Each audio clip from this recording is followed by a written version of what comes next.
जो भाजपा को वोट नहीं कर रहा उसका वोट काटा जा रहा है, चाहे कोई भी हो। तो हम तो बार बार कहते हैं जब तक रहेगी मशीन आते रहेंगे कमीन। आप बैलेट पेपर पर चुनाव कराओ। और जरूरत है उस गुलामी जो थी उस गुलामी से भी भयंकर आज हम गुलामों के भी गुलाम बनते जा रहे हैं।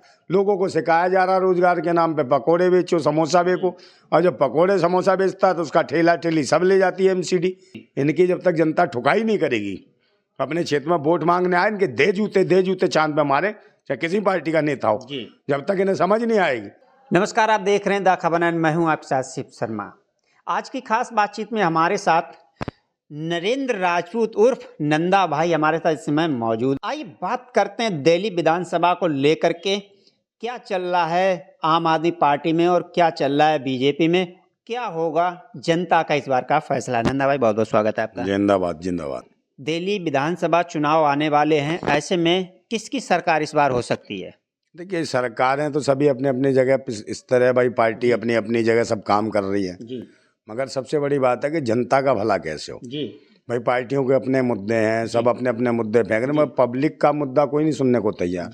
ना तो शिक्षा पे अच्छा काम हो रहा हो, स्वास्थ्य पे, रोजगार पे, बहन बेटियों की सुरक्षा पे। दिल्ली में सबसे बड़ा जो मुद्दा है एक तो सुरक्षा का है, रोजगार का है, समझे, गरीबी का है, भुखमरी का है। इसकी ओर कोई ध्यान नहीं दे रहा। कोई सब कहता है कि हम ये फ्री दे देंगे, हम ये फ्री दे देंगे। फ्री क्या दे रहा आप मुझे बताइए। हाँ बताइए, बिजली फ्री कह रहे हैं कि 200 यूनिट बिजली फ्री देंगे। चलो 200 यूनिट एक आदमी रह रहे हैं और 200 यूनिट चला लिया उसने, उसके बाद 201 हो गया, तो आप 201 यूनिट का पैसा लेंगे। हाँ, जबकि लेना चाहिए उससे 1 यूनिट का, तो 1 यूनिट का पैसा नहीं लेंगे, 200 यूनिट 201 यूनिट का। तो ये तो डकैती हो गई। फ्री क्या है? इसका मतलब आपने कह दिया कि इससे ज़्यादा आप यूज ही नहीं कर सकते। तो ये तो एक राजनीति खेल रहे हो, मतलब कि उपभोक्ता के साथ भी। आम आदमी को चाहिए क्या? आम आदमी को ये चीज़ें चाहिए, उनको बिजली फ्री चाहिए, राशन फ्री चाहिए, शिक्षा फ्री चाहिए। वो सरकार दे रही है दिल्ली में आम आदमी पार्टी। कहाँ दे रही है शिक्षा फ्री जी? शिक्षा फ्री, स्वास्थ्य सेवाएं फ्री कहाँ दे रही हैं? ये तो अरविंद केजरीवाल जी स्वयं कह रहे हैं। अरविंद केजरीवाल क्या कह रहे हैं? कोई भी सेंट्रल की गवर्नमेंट हो या दिल्ली की हो, दोनों के दोनों ही चोर बना रहे हैं। और चोर हैं तो चोरी बनाएंगे देशवासियों को। तो आदमी क्या है, झूठ बोलने का इतना शातिर हो गया है कि झूठ बोल रहा है। आप कहीं बाहर जाइए, आप दिल्ली में घूमिए तो सही सुरक्षित नहीं है। आप मोबाइल लेके जाइए, पता चला कान पे मार के मोबाइल छीन लेते हैं, उस तरह बिलेट मार देते हैं मोबाइल के लिए। तो आप बताओ सुरक्षित कहाँ है दिल्ली का आदमी? तो ये केंद्र जो सरकार है उसे ध्यान देना चाहिए भाई, पुलिस उनकी है जी। अगर पुलिस अगर काम नहीं कर रही दिल्ली में, राष्ट्रीय राजधानी क्षेत्र में, तो इसका मतलब केंद्र सरकार विफल है।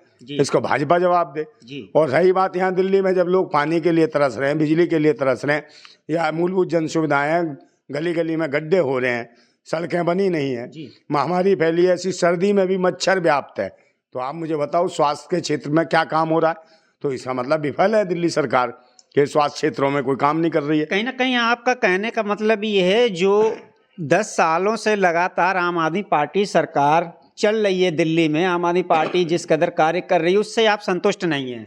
कोई संतुष्ट नहीं है, किसी से भी नहीं है। लेकिन जनता तो संतुष्ट है। कोई संतुष्ट नहीं लग रहा है भाई, जी रहे हैं सब, जी रहे हैं। जहाँ जंगल राज है, जहाँ कोई भी नहीं है, जहाँ कानून भी नहीं है, वहाँ पर जानवर भी जी रहे हैं। तो यह तो इंसानों की स्थिति जानवर से बदतर कर दी है। तो क्या इस बार नया परिवर्तन होने की संभावना है? परिवर्तन करें किसको? कोई विकल्प हो तब करें। सारे ही चोर हैं। आप ये बता दो, बैठिए भाजपा वो डकैत है जी, ठीक है, कांग्रेस चोर है, और ये आम आदमी पार्टी जो है जेब कतरी है। तो ये जेब कतरी, अब जेब कतरा, चोर डकैत चुनना तो नहीं कोई पड़ेगा। यानी कि जनता की मजबूरी हो गई है। मजबूरी, आप कुछ भी नहीं भी जाएंगे तो ये अपने आप आ जाएंगे। और कहीं ना कहीं मशीन का खेल है, आपस में एडजस्ट कर लेती हैं सभी पार्टियां कि किसको विपक्ष में आना है, किसको पक्ष में आना है। डांके पड़ रहे हैं और मशीन हटा नहीं रहे। तो हम तो बार बार कहते हैं जब तक रहेगी मशीन आते रहेंगे कमीन। आप बैलेट पेपर पर चुनाव कराओ, जिससे और भी लोग, कम से कम छोटी मोटी पार्टियां हैं, वो भी कहीं ना कहीं आगे जाके बढ़ने का प्रयास करेंगी। आपने रोजगार की स्थिति खत्म कर दी है दिल्ली में।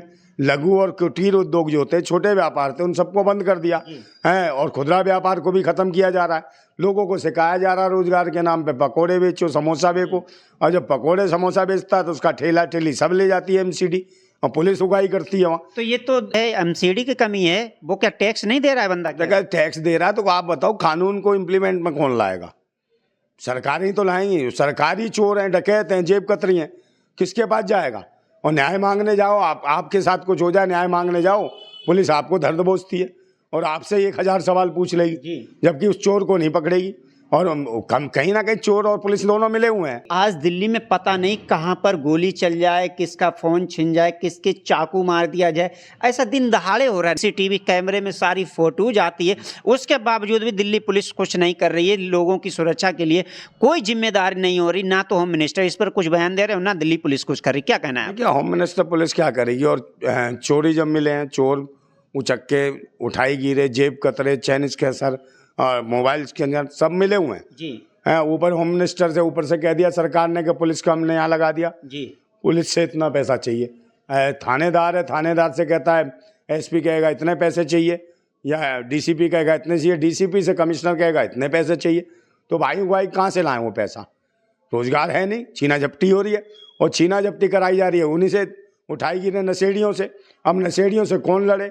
उनके ब्लेड हैं, चाकू हैं, सब कुछ, और उनको मार दिया, मर गए तो बेचारा वो चला गया जेल में। ऐसे में आम जनता क्या कर रही है? मैं आम जनता वही तो कह रहा हूँ कि ये कहीं ना कहीं देश के अंदर जो स्थितियां पैदा कर रही हैं, अपने जान माल की सुरक्षा खुद बने करें, या फिर खुद नशेड़ी बनेंगे देशवासी, या खुद ही कोई हथियार उठा लेंगे, तब जाके कहीं मामला आएगा। ये नेता जितने भी, चाहे किसी पार्टी के हो, इनकी जब तक जनता ठुकाई नहीं करेगी, अपने क्षेत्र में वोट मांगने आए, इनके दे जूते चांद पे मारे, चाहे किसी पार्टी का नेता हो, जब तक इन्हें समझ नहीं आएगी कि हमारे हक अधिकार के लिए 5 सालों में कभी आए तुम?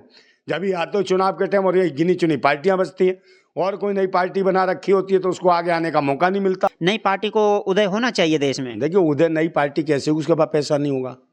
आप बना लो पार्टी, आपके पास पैसा नहीं है, और जिसे कहोगे भी चुनाव लड़ ले तो सबसे पहले कहेगा भैया मेरा क्या फायदा, आपसे चुनाव लड़ो। तो जो आदमी, हर आदमी फायदे के लिए घूम रहा है, हर आदमी फायदे के लिए, देश की सेवा के लिए कोई नहीं कर रहा।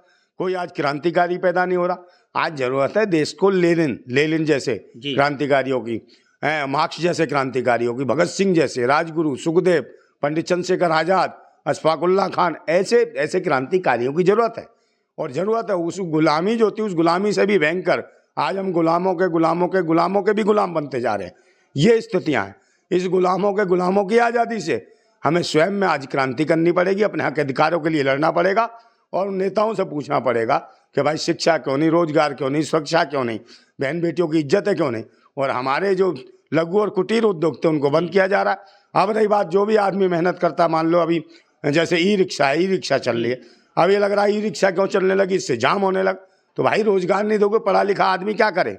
1-2 लाख में काम क्या रोजगार देके? तो पढ़ा लिखा बच्चा भी जो BA MA कर रखा है, वो भी बेचारा बैटरी रिक्शा खरीदता है, क्यों किस्तों पे लेता है, वो रिक्शा चला रहा है। तो ये बात बताइए, देश को ले जाओ, और कैसे, किस तरीके से प्रोपोगेंडे रचाते हैं कि भाई पढ़े लिखे बच्चे आए, बड़ा पाव बेचें। दिल्ली में मेट्रो चालू है, दिल्ली में इलेक्ट्रिक बसें चालू हो गई, दिल्ली से जो हरी बसें थीं, ऑरेंज बसें थीं, उनको खत्म कर दिया गया।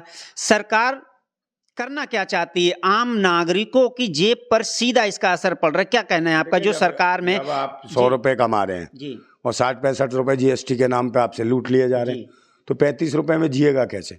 जब 65 रुपए में वो सरकार ले रही तो 65 रुपए हमें ही दे दे, 35 ले ले, तो मुझे लगता है खुशियां आ जाए। मगर इस सरकार ने ये कहा था कि जब GST टैक्स लागू होगा, जितने देश में 39 टैक्स हैं वो खत्म हो जाएंगे, पर 39 टैक्स जो के तो हैं, बैठ जाके तो हैं, और जो सीवर टैक्स, पता नहीं दुनिया भर के टैक्स, रोड टैक्स, पता नहीं कैसे कैसे टैक्स जो हैं वो भी लागू हैं।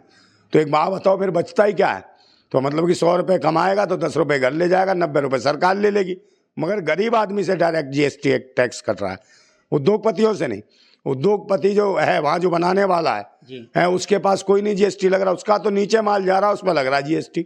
जो खरीद रहा है, जो बेच रहा है, और जो आगे लेगा उसके ऊपर GST पे GST लग रही है। तो आदमी तो लुट रहा है।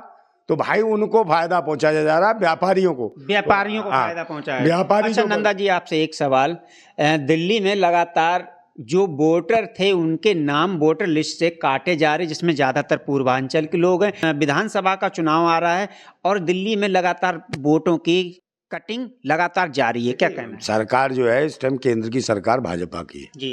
वो जानते हैं दिल्ली में पूर्वांचल का वोट आम आदमी पार्टी को जाता है। आम आदमी पार्टी से पूर्वांचल के लोग जुड़े हैं, और पूर्वांचल के लोगों ने नीचे जमीनें काम करे थे उस दौरान। यही वजह है कि पूर्वांचल के लोगों का वोट काटा जा रहा है। दूसरी रही बात कि और भी काटा जा रहा है, वो मुसलमानों के वोट काटे जा रहे हैं। स्थितियां ये हुई, अभी लास्ट टाइम चुनाव हुआ लोकसभा का, तो उसमें जो मुस्लिम जो वोटर भी थे, जो कि 20 साल से वोट डाल रहे हैं, उनके भी वोटों को, वोटर आईडी को रिजेक्ट बता दिया, क्या लगा ये नहीं है, तो उसमें से वोटर लिस्ट में से नाम ही उड़ा दिए गए। और जबकि वो पिछला चुनाव में उन्होंने वोट डाले थे, इस चुनाव में उनके वोट ही काट दिए गए। तो कहीं ना कहीं जो भाजपा को वोट नहीं कर रहा उसका वोट काटा जा रहा है, चाहे कोई भी हो।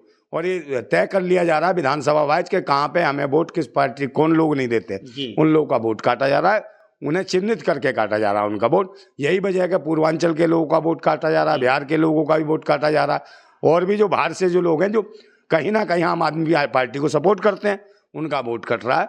और ये लगता है कि उन लोगों का भी वोट कट रहा है जो नई नई पार्टियां बना रहे हैं, उनका दिक्कतें हैं, तो उन्हें लगता है इससे भी दिक्कतें होंगी, उनका भी वोट कट रहा है। वोट भाजपा के खिलाफ जो वोट है, भाजपा के खिलाफ है। यानी कि दिल्ली में लगातार पोस्टर लगे हैं कि इस बार भाजपा सरकार, तो क्या ये प्लान सेट हो चुका है? बिल्कुल सेट है, वो तो मशीन है भाई, कुछ भी कर लें भाजपा के पास। दिल्ली में भाजपा सरकार बिल्कुल जादुई चिराग है वो मशीन से चुनाव जीतने। मैं कहता हूँ जब तक रहेगी मशीन आते रहेंगे कमीन, और मंदिर मस्जिद के नाम पे छीनते रहेंगे देशवासियों की जमीन। तो इनका तो एक ही मुद्दा है कि मंदिर मस्जिद में लगाओ, हिंदू मुसलमान में लगाओ, जात पात में लगाओ, मगर विकास की कोई भी एक भी गत नहीं दिखा सकते कि विकास में एक काम भी किया हो। कोई काम नहीं किया सिवाय हिंदू मुसलमान से अखबार। आप एक अच्छी जिंदगी देने के लिए रोजगार दो, सुरक्षा दो, शिक्षा दो, स्वास्थ्य सेवाएं दो, और भ्रष्टाचार पे अंकुश लगाओ, और महंगाई कम करो, जब जाके देश की जनता और दिल्ली की जनता भी कुछ सोचेगी। मगर नए लोगों को मजबूती से आना चाहिए, हर आदमी को चुनाव लड़ना चाहिए। जिंदाबाद भारत।